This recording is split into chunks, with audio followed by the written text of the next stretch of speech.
Hello and welcome to the overview of the Project Resource Manual published by the Construction Specifications Institute.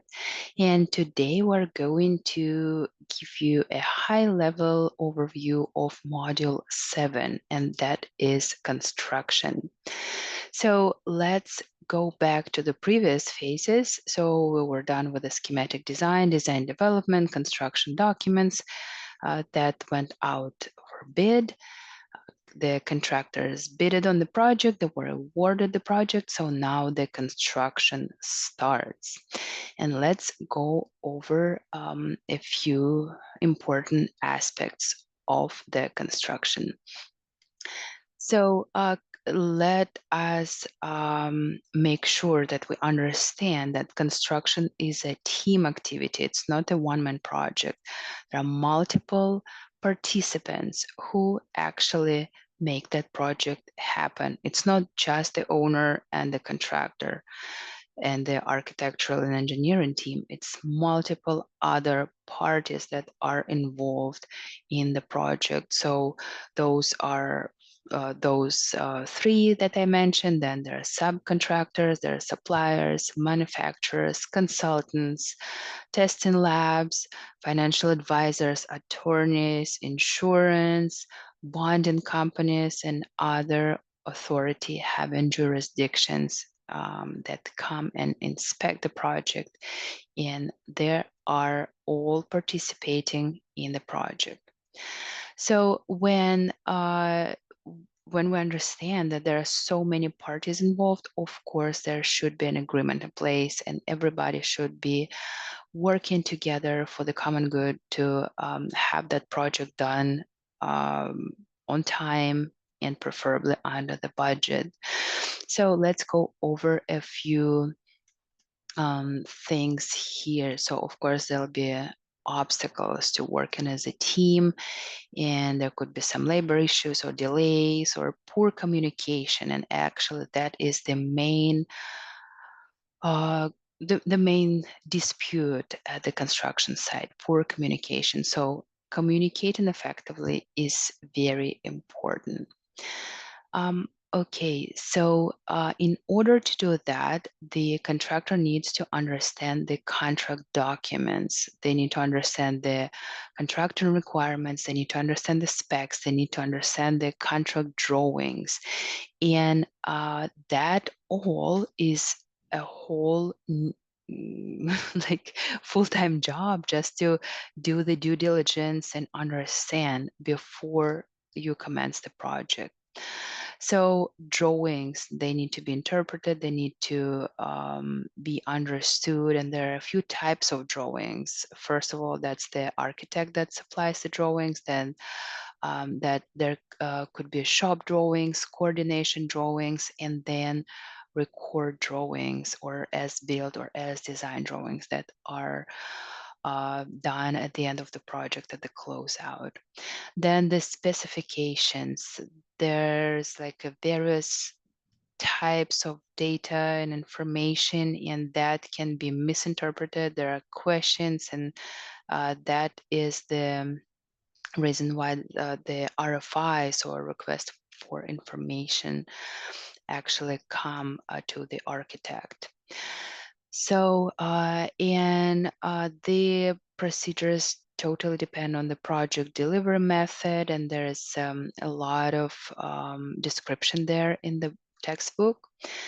So when we talk about the construction management company, it's more or less understood there. So that construction administration is getting a little easier, especially if it's a complex project.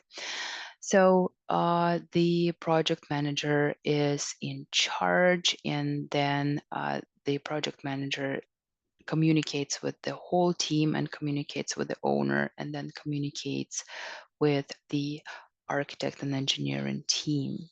So in order to understand roles and responsibilities, we need to know who the participants are and what documents are used in the construction. So the owner. The owner is the main is the key players, the main stakeholder. And what they actually need to provide is they need to provide information in a timely manner. They need to provide the information to the contractor and the architect. They need to pay all the fees and charges. They need to just communicate effectively as well. And the owners have a few rights. They have rights to stop the work. They have the right to carry out the work. They have the right to perform construction, to award separate contract. Then they have the right to terminate without cost, just for convenience. That's what the owners have. Then, and there are expectations of the owner, of course. So the owner is expected to pay all the fees and invoices on time, and that's one of the main drivers of the construction. Then another player is an architect, an engineer, or AE team. They may represent the owner and be the OAR, the owner's authorized representative, or the owner's rep, and they come and observe the work. But the architect is not supposed to do the extensive, exhaustive inspection on site. They need to be generally familiar with the stages of the work and make sure that everything is in compliance with the conformance, with the conforming documents. Also, the architect interpret contract documents just in case if there's an RFI. They can always give comments, they give recommendations, and they get back with the explanation or with the supplemental instructions. Then the architect is always an initial decision maker or an IDM, and they resolve disputes between the owner and the contractor. That's the first step in resolving the conflicts. Then they can also modify the contract documents and just issue the supplemental instructions, ASI, or the construction change directive, but we'll talk about that a little later. Then the architects review submittals and then perform site observations and make sure that everything is according to the documents.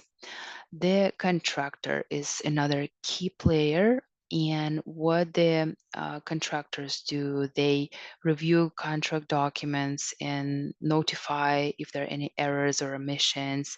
And then they follow procedures for substitution of products. Then they um, provide competent supervision on site, and then they just make sure that they have all their bonds, insurance, and license, and everything is up to date. Then QA and QC at the construction site, and they are obligated to pay subs on time as well. And there is like an extensive list of other um, rights and obligations. Then there are subcontractors and suppliers that participate there. So they actually have a few responsibilities too. And they're totally determined by the contract and what is written in the contract. They need to furnish that. So they need to provide all the materials on time and labor on time and supply whatever was discussed, and make sure that they inform if there are longer lead times at the factory or like some type of manufacturer's facility. The consultants, they're usually involved from the architect side, and they need to just, make sure that they communicate effectively. And if there are questions for their drawings or their parts of the specs, the architect will always get back and just get their feedback before they return to the owner and to the contractor. Then the AHJs, or authorities having jurisdiction, they are important participants at the construction site, and they come and just check that everything is compliant, and they inspect the project, and that is usually like the city building department and other jurisdictions that provide the inspectors. Then there could be some testing agency inspectors, commissioning agents, then product reps, and other participants. And it totally depends on the complexity and the scope of the project. The most important thing is the communication, like I already mentioned, and there should be no oral communication at all. So if God forbid there is like a litigation at the end of the project, it's always good to have a trail of the documentation, and always it's good practice to keep everything in writing, so to keep the written communication recorded. And now it's easier with all the emails and electronic document flow, and there are no longer faxes, although some jurisdictions will require facsimile communication. But now all the like messages and digital timestamped photos provide really good communication, and everything can be documented. Text messaging, yes, now like with all the cell phones now, that's another means of communication, but preferably everything should be in writing.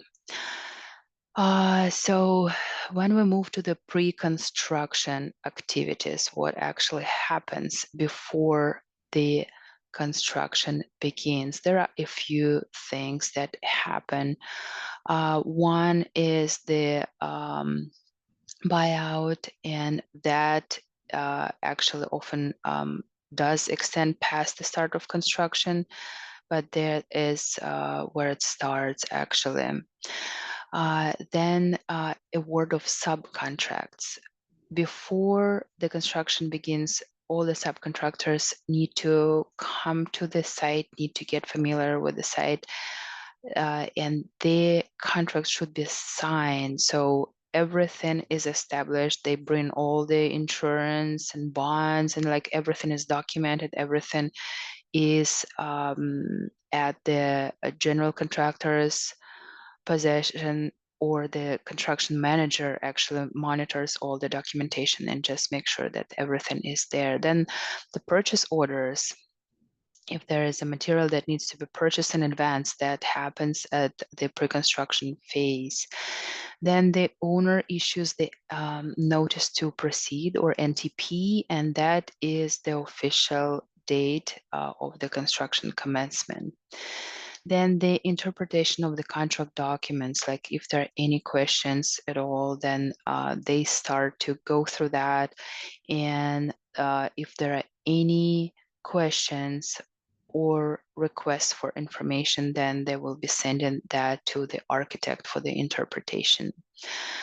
So it's very important to work with the complete sets of documents. So now with the digital era, like everybody has their tablets or like iPads, they can always access the documents. But back in the day, those were heavy rolls of the hard copy of the construction documents, and that needed to be up to date, that needed to be kept on site so everybody can get access there.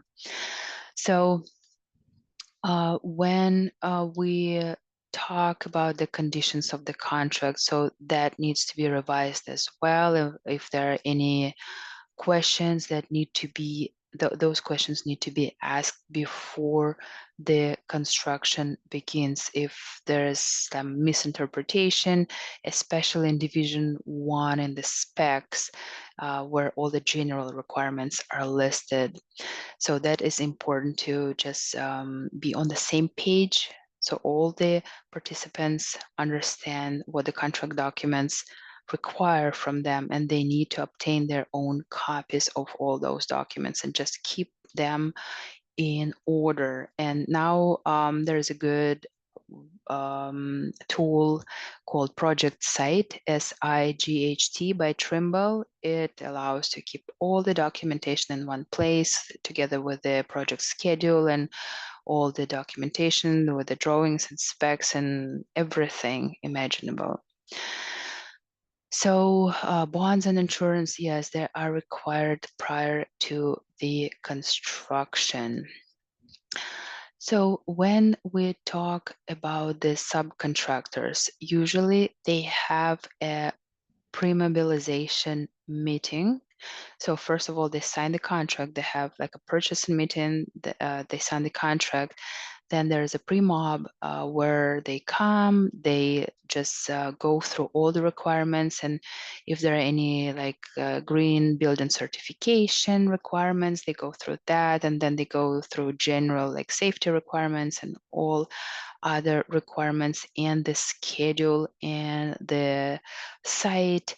They make sure that they are familiar where the laydown yard is, like where to keep everything as far as the safety requirements and other things that may be important.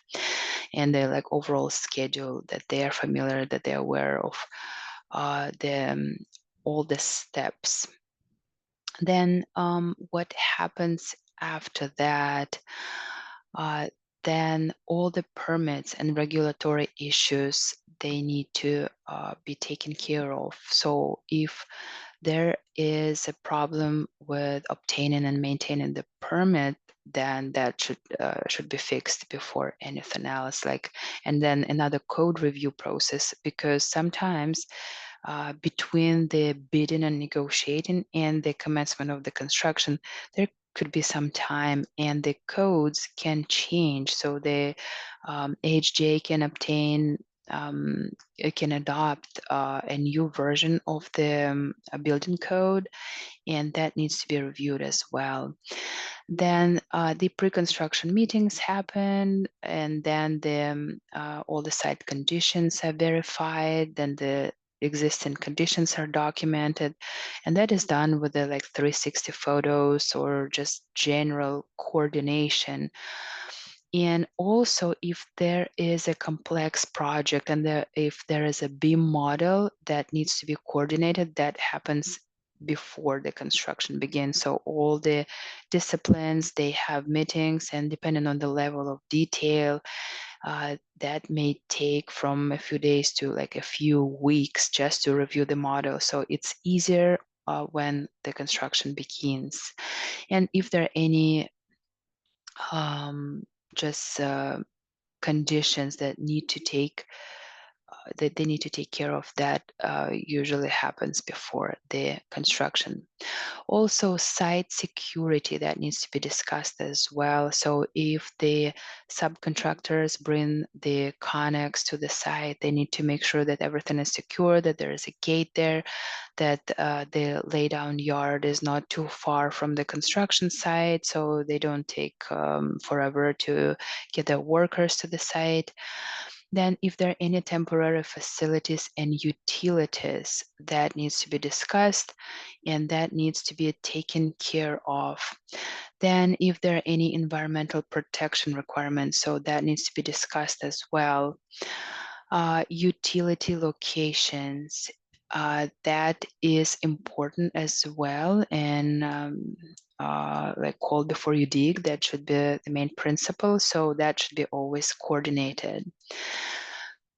Meetings, there's usually a few meetings happening before the construction starts, and the participants come to the construction site, to the construction trailer, to discuss all the details and do the contract administration.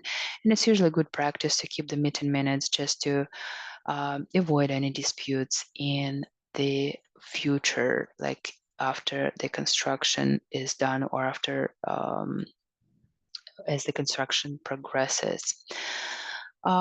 So when the site mobilization meeting happens, this is usually when the subcontractors come to the site. They make sure that they know where their material storage is, and they need to understand like the separation of work areas, and they need to understand how to maintain the site, do the traffic control, cleaning, trash removal, like if there's snow, then snow removal.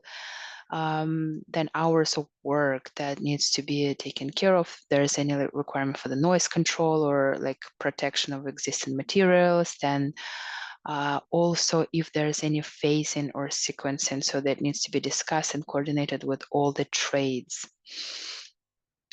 So, for the authority having jurisdictions, they usually come and they have a few topics that they would like to discuss, like the permits and fees, then advance notice required for inspections. Usually they need to be scheduled in advance, and then fees, and then public safety and impact of the project on the public.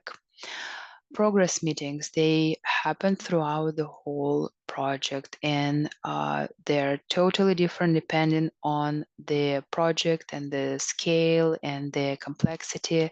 But like those field observations and toolbox talks and safety meetings and other meetings take place. So contractor subcontractor meetings, they are on an ongoing basis. They happen daily, and preferably that should be done in writing as well. But of course, there are oral meetings as well that happen on the site. So when we talk about the progress of the project, there will be a very mundane task submittals.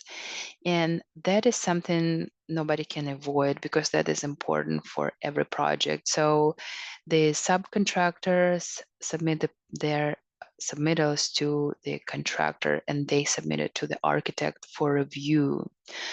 And the architect needs to interpret that and understand if that is in conformance with the contract documents and with the specs. So there could be some pre-construction submittals, and there could be a construction submittal. So pre-construction, they usually include like erosion and sedimentation control plan, like pollution prevention, traffic control plan, and like preliminary construction project progress schedule and other things. And construction submittals, it's for the most part like shop drawings or coordination drawings or SDS or just physical samples that are submitted for the architect's review. And also the QA/QC submittals, that's like test reports or certificates or design data and other things. And also construction photographs, that's a really good way of documenting the project. Shop drawings, that's something very important too. For the most part, the architect does not check the uh, shop drawings as far as the accuracy and the quantity and quality, but that is critically important to be sent to the manufacturer, to the factory, so they can start production if there's like a custom-made product. Product data, they include illustrations or schedules, diagrams or charts or instructions, and illustrate just physical appearance and size of the product, and they are important too. Then the physical samples can be sent to the architect for review. Those are like pieces of tile, fabric, carpet, or any type of submittals. It can be exterior or interior. So for the test reports, that needs to be submitted to the authority having jurisdictions, and they need to go through that and understand if that is compliant, and then they will approve them. Informational submittals are usually QA and QC. They do not typically require the architect's approval.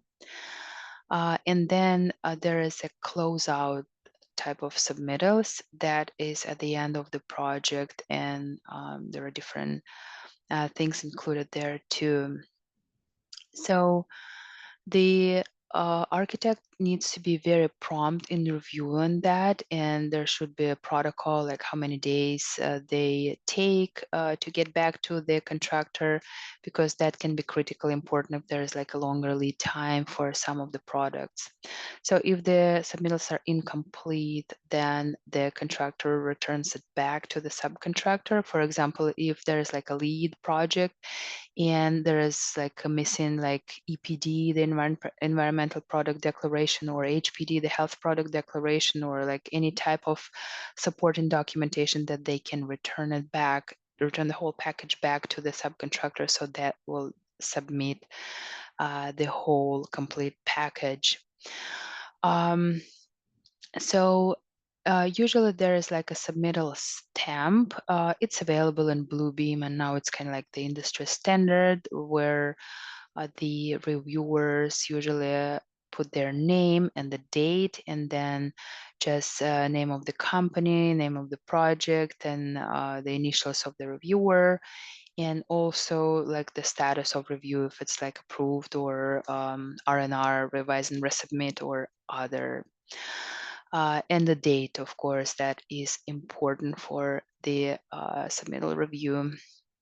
So when we discuss the submittals, it's important to understand that that will be ongoing for some time, just because if there are many products, then everything should go through the approval, because sometimes if there's a substitute, that needs to be reviewed as well as early as possible. And usually there's like a transmittal form, like the first page, where all the information is listed, and then all the supporting documentation.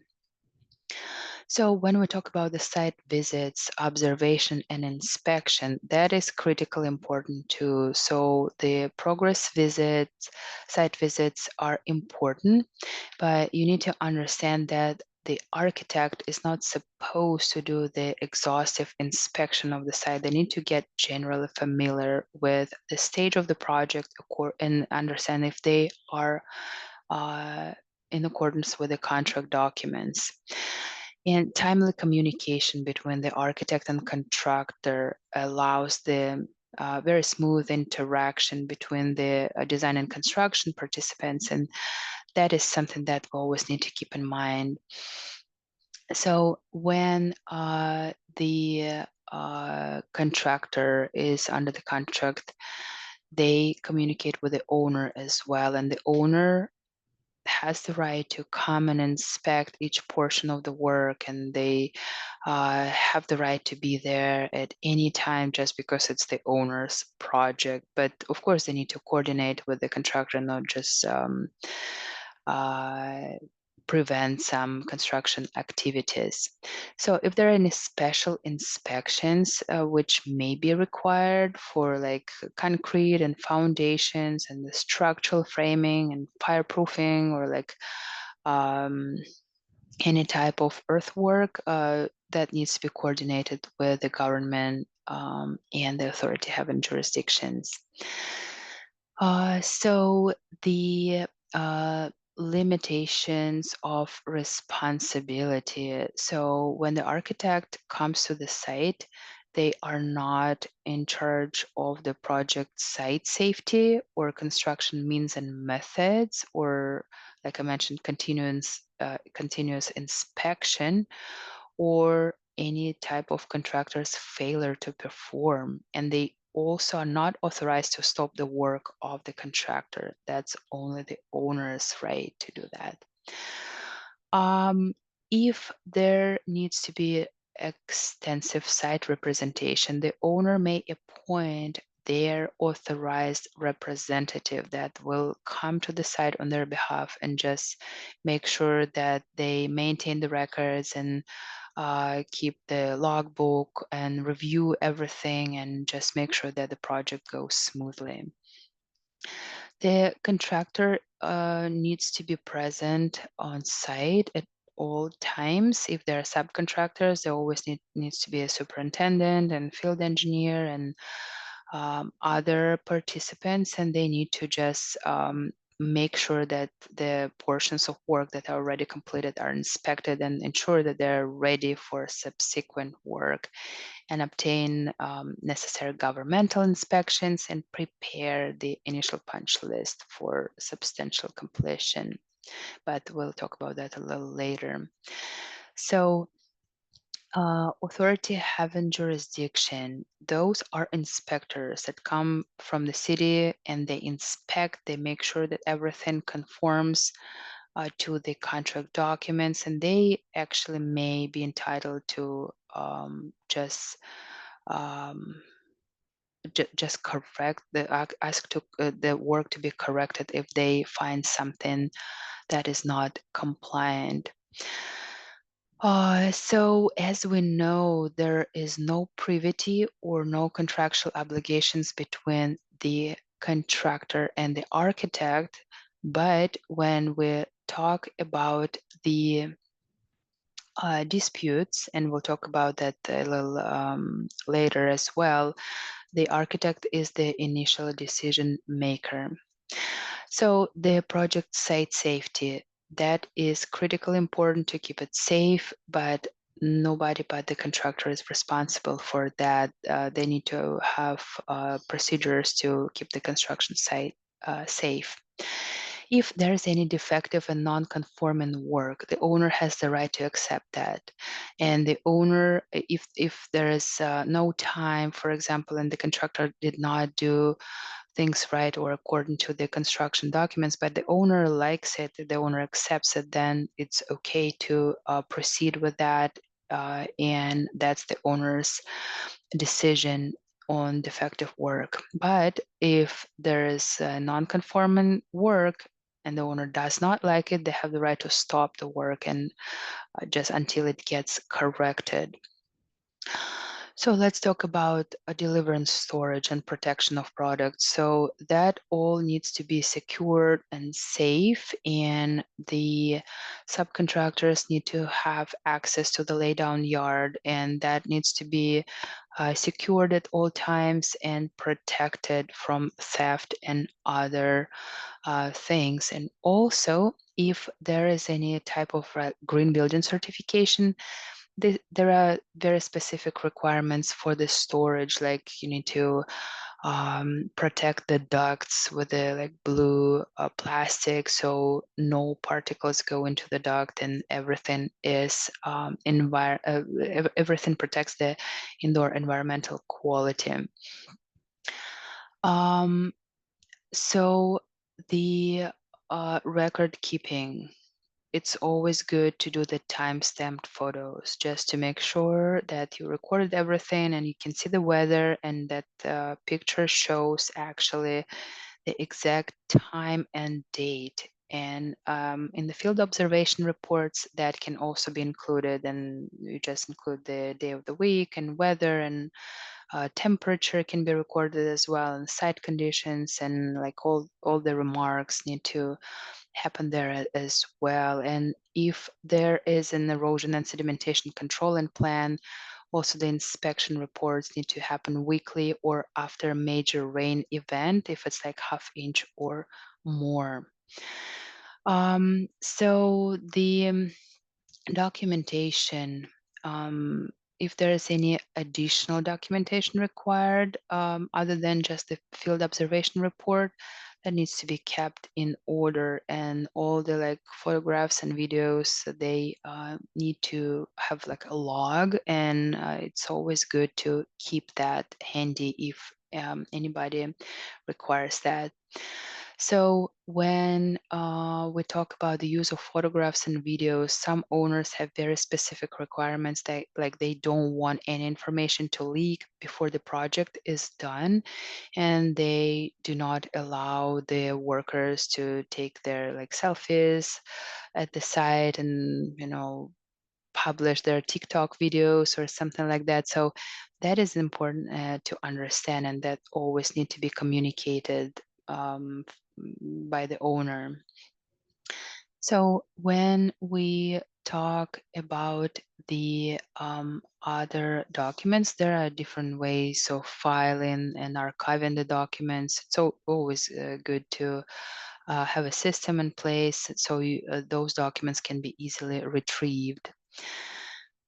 If there is a field office or a trailer, that needs to be secured as well. And if there are physical copies of the documents, they need to have lockable file cabinets and like a drafting table, so everybody can have access to what they need to check.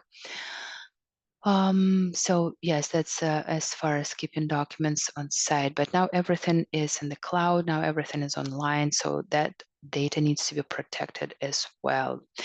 And when at the end the record documents or as built or as designed drawings need to be produced, that needs to be kept as well, because sometimes it just like it's left behind and nobody wants to take care of that. But that's critically important to review and analyze and just go through the lessons learned. Okay, so QA, QC, quality assurance and quality control. What is the difference between those two? So QA, or quality assurance, refers to the procedures for guarding against defects and deficiencies before and during the execution of the work. And QC refers to the procedures for evaluating completing activities and elements of the work for conformance with contract documents. So that's the main difference. Usually they're like used together, QA, QC process, and that is usually established by the contractor or the construction manager. So there's like a protocol, and they make sure that they um, submit the satisfactory evidence of all the processes and all the scheduling and sequencing of the work. So also what needs to happen there during the QA/QC, the QA needs to be included in the conditions of the contract, and the QC provisions, they need to verify conformance with the contract documents. And of course, it's a team approach. It's not just one person making sure that everything is compliant. Usually, there are a few people, they make sure that everything is according to the um, contract documents, and the owner must have realistic goals and reasonable program and budget and construction schedule, so that doesn't go over the roof. Interpretations and modifications, they will always happen at every single construction project, and there is nothing to be afraid of. And when the contractor interprets the contract documents, they will always have questions. And it doesn't have to be an excessive amount of the RFI sent to the architect, but then, sometimes there are questions and something is not clear, or there's a discrepancy between the specification and the drawings, and that will always happen. So um, when the RFIs are sent to the architect needs to respond in a timely manner. They need to make sure that they provide like a little sketch or refer to the drawing where that information can be found. And that is actually for the contractor to perform their job correctly, to make sure that everything is in accordance with the contract documents. So usually there are a few forms, and they're like the CSI documents, the request for interpretation, or there are AIA documents. And usually the architect shall respond to RFI within 15 days unless a different time is specified or agreed upon. And that is like a long process, and usually sometimes the architect can respond really fast just to say, okay, so here it is, like you can find this information in this particular paragraph of the specs. But sometimes I need to prepare an additional drawing, and that can take some time. If there are any unknown conditions, yes, the contractor will send an RFI, especially if there's any like hazmat or any type of concealed conditions. Yes, some reasonable amount of RFIs may be expected, or if there is any like alteration of the work. So the architect can come back to the contractor and just discuss what can be done in each particular situation. But sometimes there are minor changes in the work, and that can be the ASI or Architect Supplemental Instructions. That's the document AIA G710, and that usually does not alter any time, scope, or budget of the project. But if there are bigger changes, then the architect can issue a construction change directive, the document AIA G714. What that means is actually the owner would like to go ahead no matter what, so they don't waste time, but the contractor may disagree as far as the payment for that for their services. So the architect says, okay, just go ahead with whatever is planned, and we'll discuss that later. When that later discussion may turn into the change order, and that is another thing. A lot of people are afraid of the change order, but they usually happen, and there is nothing to be afraid of, because that's basically the agreement that the architect and the owner and the contractor need to come to. So, and yes, the change orders need to be signed by three parties: the architect, the owner, and the contractor, to have that in order. And usually it changes time or schedule, scope, or the budget of the project. And that needs to be discussed in the contract as well, how they're going to handle the change orders. So,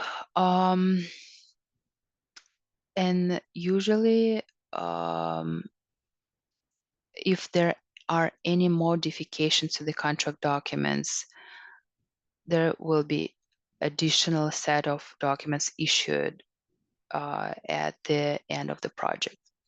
Substitutions. If there are any substitutions, then and if the instructions to bidders, the document AIA A701, states that substitutions will not be considered after the contract awards, then there is no way the contractors can submit the request. But sometimes there are changes, or like the product is discontinued, or something happens and that needs to be replaced. But that everything needs to be documented after the bidding and negotiating phase. Usually it's like a longer process, because especially if it's a new product that has never been tested, or like if it's like innovation or some new cool materials that have never actually been installed, so that usually takes a longer time. But the architect always comes back with the feedback and just make sure that if there's like better quality or like improved methods that can be implemented with a new product, then why not doing that? Execution of the work.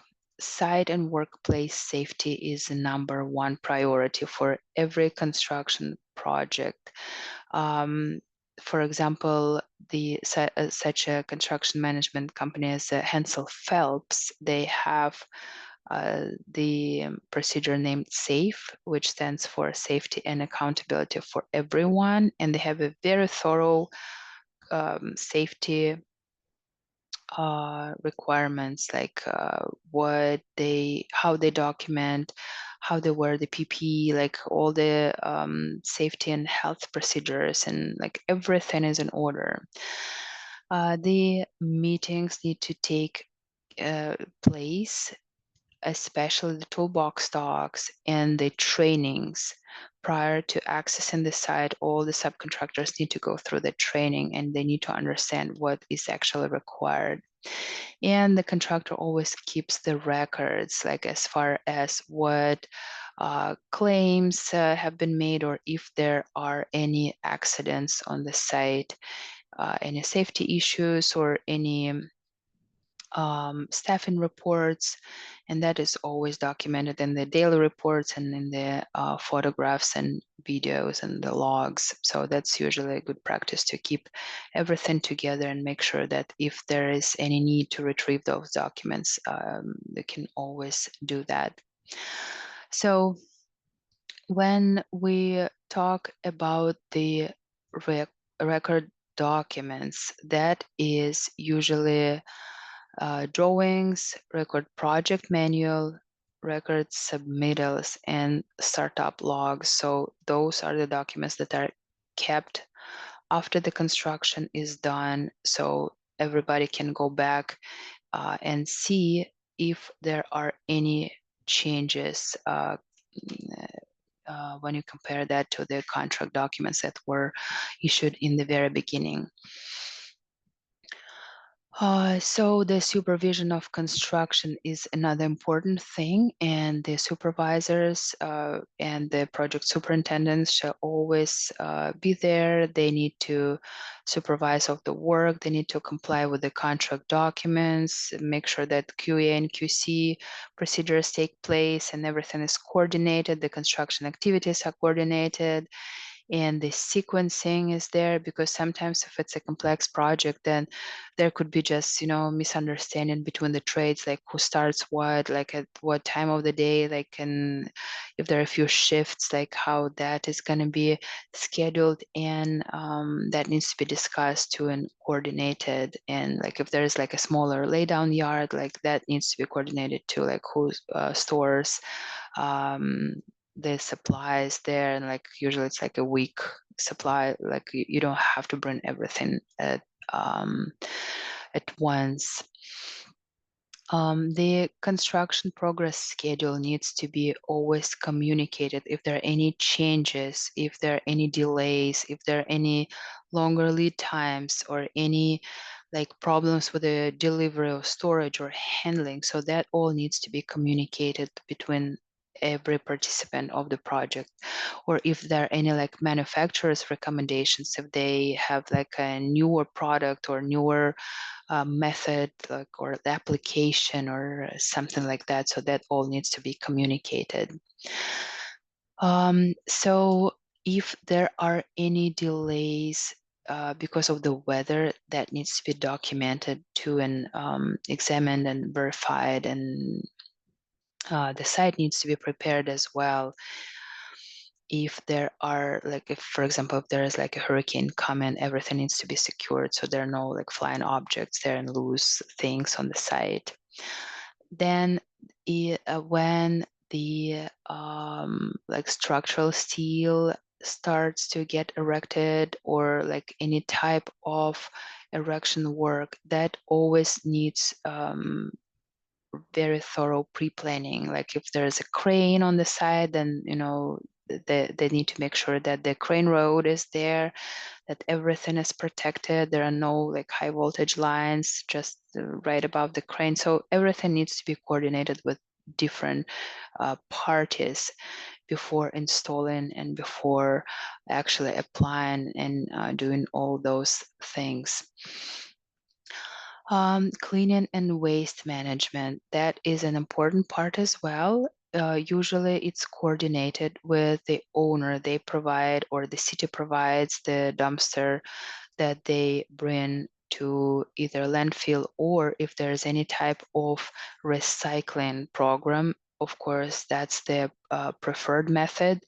Then if it's source separated on the side that needs to happen there. All the bins and dumpsters, they need to be clearly labeled, and food waste needs to be treated separately, so construction debris do not go to the lunch trash container, and everything needs to be labeled basically. And if there's a lead consultant or coordinator on site, they usually operate as the waste management coordinator as well. And the final cleaning happens after everything is done, and the subcontractors need to demobilize. They need to make sure that everything is broom clean and everything is in order. So what happens after that, then the testing and inspection takes place, QA and QC, another round of that, then the HJs and testing agencies come and make sure that everything is compliant and everything is coordinated with the owner, and everything is if there are any notices, they're published, they are available on the site.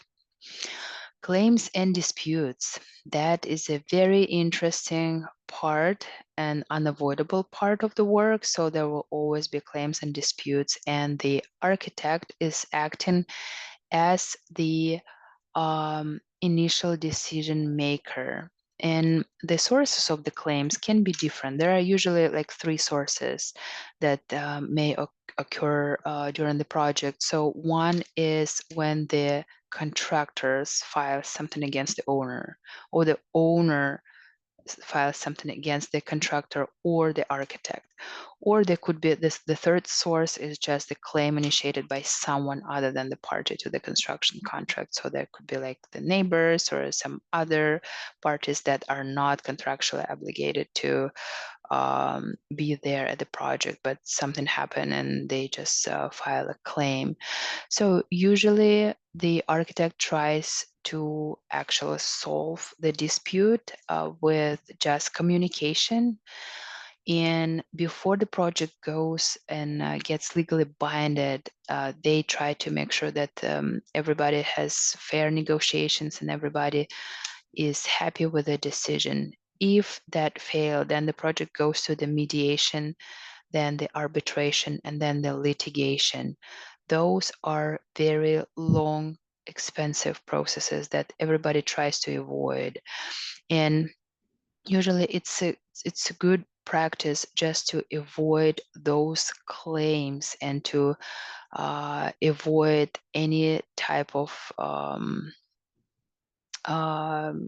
any type of disputes there, because it's usually not a good practice. And people have that, if there's a history of litigations that the owner brings to the project, then not everybody would like to work with a person like that. So and everything should be handled and addressed promptly, just because sometimes it's really time sensitive. And the claims avoidance, actually now it's a common term applied to the management of claims and disputes, and that's usually a good practice, just to try to negotiate. If there's a dollar value assigned to the claim, then yes, that can be settled, that can be just partially just discussed and resolved by the parties. It's usually good practice just to keep good relations. But yeah, if there is no way to negotiate, then yes, that goes to the court, and then it's legally binding, and then there are alternative dispute resolutions, and the judicial reference, and just other things that can happen, like mini trial or disputes review board or other things.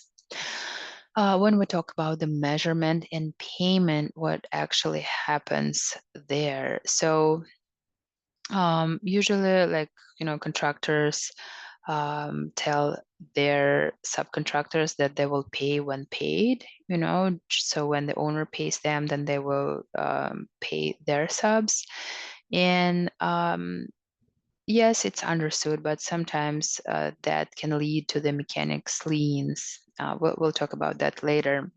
So, what actually happens when the part of the work or the whole portion of the work is completed? What happens? The contractor submits the pay app or application for payment to the architect. The architect reviews that, and they make sure that that portion that the contractor states is complete, and then they certify that, and then the owner goes ahead and submits the payment. So there could be like periodic progress payments, there could be provisional payments, or that there can be like a single payment that is like if the work is completed like in a short period of time, then yes, that's like the whole payment will be submitted. There are different basis of payments like stipulated sum and unit price and cost plus fee. So we discussed that when we spoke about the project delivery methods. So what actually happens after the pay app is submitted? The architect goes to the site and makes sure that everything is according to what the contractor states in the pay app, and everything is according to the contract documents. If the architect thinks that something is not compliant, they can ask the contractor to open that portion of the work, and in just and that is the right of the architect. And if that is in compliance with the contract documents, then the owner will pay for that.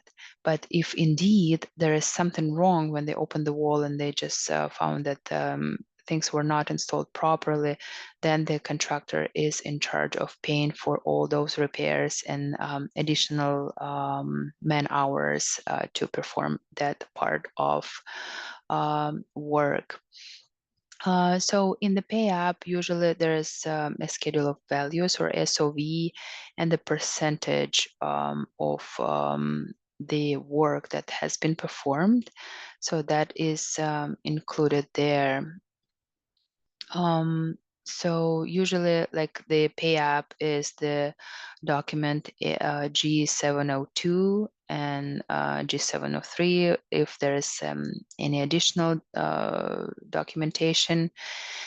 And usually what it has there, what it includes is as follows: the contract sum and the SOV, the schedule of values, the estimated work completed and covered by previous applications, if any, the new work covered by the current application, amount of stored materials, the total value of previous and current completed work and stored materials, then percentage, then the value of remaining work, amount of retainage, certification statements, and signatures for both contractor and the architect. And then the architect reviews and certifies, and then they basically say to the owner, yes, like everything is according to the contract documents, everything is according to the amount of work that they state that they have completed. So, and then the owner makes the payment. There is always a retainage, and that is basically like a certain percentage, like 10% of the total amount that is kept, so the contractor finishes their work. If there is a punch list and the owner would like them to come back and finish actually that, so that's like kind of like a good incentive for the contractor to actually finish that and get paid. So if there is a failure to make payments, then any party can file a lien against the owner. And the lien can actually damage the project. So even the subcontractor, like a little plumber or somebody who performed like a very small portion of the work, they did not get paid. They can file a mechanics lien, and that will be a lien on the property. And until it's resolved, it will be there. So the owner won't be able to sell the property. The owner won't be able to do anything with the property until that gets resolved. And that But mechanics liens generally do not apply to public projects, um, and just because the contractors and suppliers are not allowed to lien public property, but they usually require performance bonds to provide unpaid parties with a remedy. So when we talk about the penalties, we also need to mention the liquidated damages and penalty or bonus for the performed work. So liquidated damage is actually the penalties that are deducted from the final payment, and sometimes that can be as big as a few thousands of dollars a day. For example, if the school was not open by the beginning of the school year, that can be the liquidated damage clause that will be included in the contract documents. But if the project is done on time, under the budget, and everybody's happy, the owner can share some of the remaining money with the parties. If everybody's happy and then they would like to do some other project together, then yeah, that's a good incentive too. Like the owners totally can do that. So what happens after that? Then the substantial completion. And the date of substantial completion is very important for every project. And this is when the project or a portion of the project identified by the construction contract is determined by the architect to be sufficiently complete so that the owner can use it for its intended purpose. And then what actually happens after that, then there a punch list that is created, and then things identified that need to be completed or corrected. And then after that, the final payment happens. As far as the project closeout, the participant roles, again, a few major players come to the stage here, and that's the manufacturer, supplier, subcontractor, contractor, architect, and the consultants and engineers, and commissioning agents, and the owner. And they all need to make sure that everything is compliant, everything is done and according to the general conditions that the contractor inspects the project and prepares a comprehensive list of outstanding items or a punch list. Then the contractor submits notice of substantial completion. The architect inspects the project to verify if that is indeed completed. Then the architect prepares a certificate of substantial completion. The contractor completes the punch list. The contractor submits notice of final completion and final pay app. The architect again comes back for the final inspection, and the processes the final application for payment and closeout submittals. Then the owner makes the final payment. The contractor inspects the project and prepares a list of items, like another punch list. Then the contractor submits notice of substantial completion. The engineer, contractor, and owner inspect to verify substantial completion. Then the owner approves the tentative certificate. The engineer prepares the certificate with a revised list of items not completed. The contractor completes the list. Then the contractor submits notice of final completion. The engineer inspects the final application for payments and closeout submittals, and the owner makes a final payment. Usually, it's good practice to have a closeout meeting to go through the lessons learned, to understand what was good, what was not, what did not work, what can potentially be good practice for the next time around. And also the equipment or systems that needs to get started, and the contractor hands out all the warranties to the owner, and the utilities are switched to the owner, so everything is done. And then the record documents, they need to be, like, everything needs to be documented. If there were any deviations from the original documents, that needs to be documented in as design or as built documents. Operations and maintenance manuals are handed out to the owner, and if there's any like extra stock of materials that is left there with the owner, just in case if they need to repair something like tile or paint, or some other leftovers are usually kept there at the project. Then the demonstration of systems and equipment happens. The contractor usually shows how everything worked. Then the commission agent comes and just make sure that everything is compliant, everything is working. And then the authority having jurisdiction comes and makes sure that everything is compliant, everything is inspected, everything is good to go. They inspect the work, they issue a certificate of substantial completion, and then what happens after that, the document, the AIA document G704, or Certificate of Substantial Completion, is issued. And what that actually means is that the retainage is adjusted. If there's any work that needs to be finished, then that needs to go the contractor needs to go there and finish that before the final completion. And usually the final inspection is scheduled after the contract believes all the items on the final punch list have been completed. The inspector comes and makes sure that everything is compliant, everything works, and then the final change order is taken care of, and there are no like liquidated damages, and all the final payments have been made, and then the warranty and correction period begins, and then the project is complete.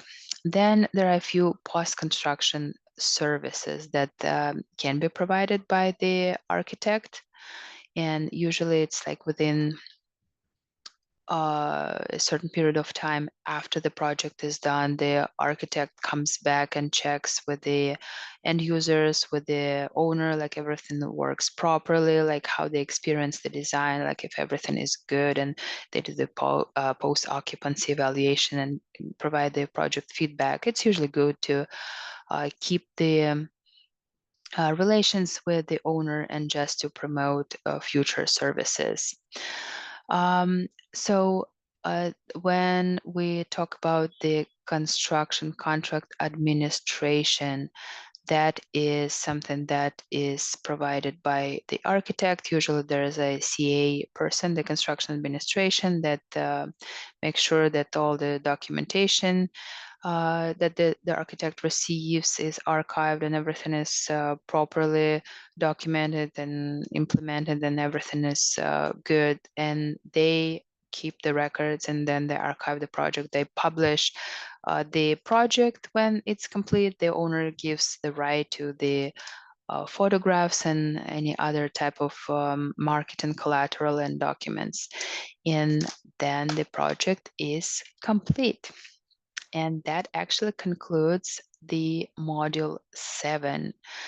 I will see you in the next video, where we will discuss module 8, and that is the facility management. Thank you so much for watching.